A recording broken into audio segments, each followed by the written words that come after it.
Tem um relatório da Missão Internacional da ONU na Venezuela que foi divulgado hoje e que afirma que o regime de Nicolás Maduro cometeu crimes de lesa humanidade contra sua própria população. Os crimes ocorreram principalmente por meio de perseguições políticas e na repressão a manifestações antes, durante e depois das eleições presidenciais da Venezuela em julho deste ano, de acordo com a ONU.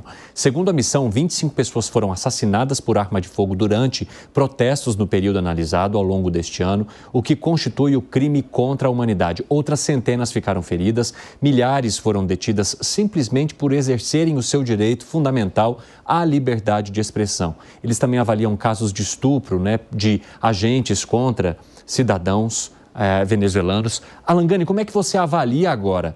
E também, isso pode fazer alguma diferença para a situação em relação à Venezuela? Porque o que a gente tem visto é um monte de constatações, mas que não provocam nenhuma mudança no cenário atual.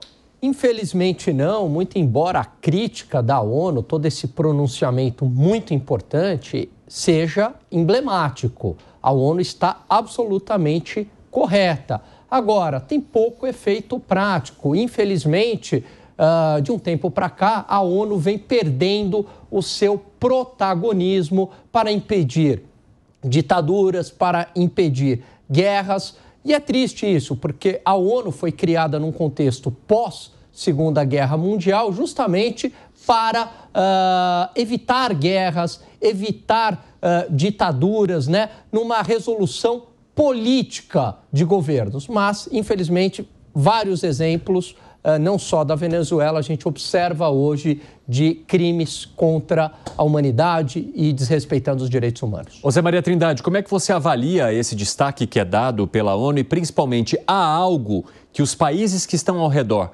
possam fazer para ajudar, auxiliar a mudar esse cenário? É um posicionamento importante, mas como disse o Alan, esses organismos internacionais perderam muito o poder e não tem absolutamente nenhuma consequência maior.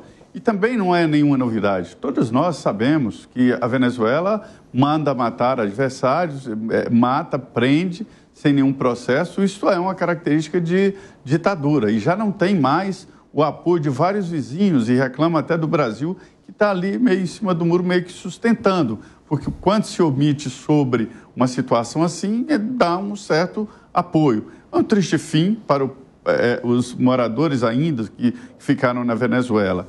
Agora, o interessante é que eu conversei muito aqui há tempos atrás, há anos atrás, há 6 anos atrás, sobre o destino da Venezuela. E todos os interlocutores e pessoas que entendiam muito bem, um exemplo, o vice-presidente Hamilton Mourão, eu conversava muito com ele sobre isso, e havia uma visão de que o regime, de uma certa maneira, estava exaurido e que acabaria. E hoje a gente vê, depois de 6 anos dessa conversa e tal, dessa previsão, que não, fica eternamente como Cuba se não for feito algo. Mas qual é esse algo? Não há a menor possibilidade, nada no horizonte, para a mudança dessa situação. Qual é esse algo para você, hein, Gustavo Segré? O algo seria que o pessoal das Forças Armadas se rebelasse contra Maduro, o que é difícil que aconteça, porque o Maduro, dentro das suas Forças Armadas, tem mais comandantes que comandantes têm Estados Unidos, por exemplo. E por que isso? Os comandantes da Venezuela são o comandante da importação de remédios, o comandante da importação de alimentos, o comandante da importação... Cada um tem o seu negócio. E quando tem negócio de um governo corrupto, ninguém pula fora, porque vai junto. Então, o Maduro foi estratégico nessa situação. Agora, uma coisa que me chamou a atenção, foi votada se mantinha a Comissão de Direitos Humanos nas investigações da Venezuela. E adivinha que país se absteve de votar? Se você falar Brasil, acertou. Ixi, piperno. A situação, bom, primeiro que essa manifestação da ONU causa surpresa zero. Se existe uma coisa que a humanidade até hoje não inventou, é uma ditadura do bem. Então, duvide de todo mundo que em algum momento defenda ditaduras. Agora, o que está ocorrendo lá... O Segré acabou de usar a palavra abstenção. Nem o ditador, né? Oi? O Segré acabou de usar a palavra... Nem o ditador defende a ditadura. Mesmo, Zé. Bom, mas o Segré acabou de usar a palavra abstenção sobre o Brasil. De certa forma, ele absteve. se absteve. Como é que você avalia isso?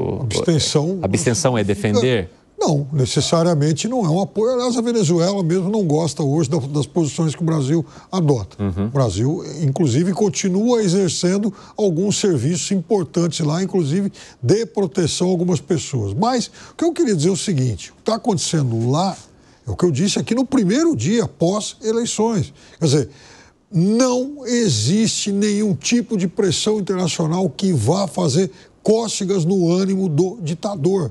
Aliás, todas aquelas manifestações, principalmente das primeiras semanas, até no primeiro mês, de muitos países, enfim, organizando, enfim, publicando manifestações contrárias à ditadura, até isso cessou. Quer dizer, o Maduro segue inabalável. O Maduro só vai cair se houver um movimento interno, porque hoje nenhum tipo de pressão externa derruba ditador algum, seja o Maduro, seja o Assad, seja qualquer outro que vocês escolherem por aí. Fala, Segre, arremate. Não, quando você cala, otorga. Em caso de ditadura, você está a favor ou está contra. Se você se absteve, está a favor. Não tem discussão. Não há um meio termo nessa questão. É ditadura? Eu não sei, vou pensar. Não, ou é ou não é. E o governo brasileiro está se abstendo de tudo que tem a ver contra a Venezuela. Não vota nada a favor da Venezuela, contrário à Venezuela. É tudo, me abstenho. E quando você se abstém, tendo pessoas morrendo, você está de acordo. Isso, aliás, até porque o Brasil cuida para que outras pessoas não morram, até mesmo na Embaixada Argentina.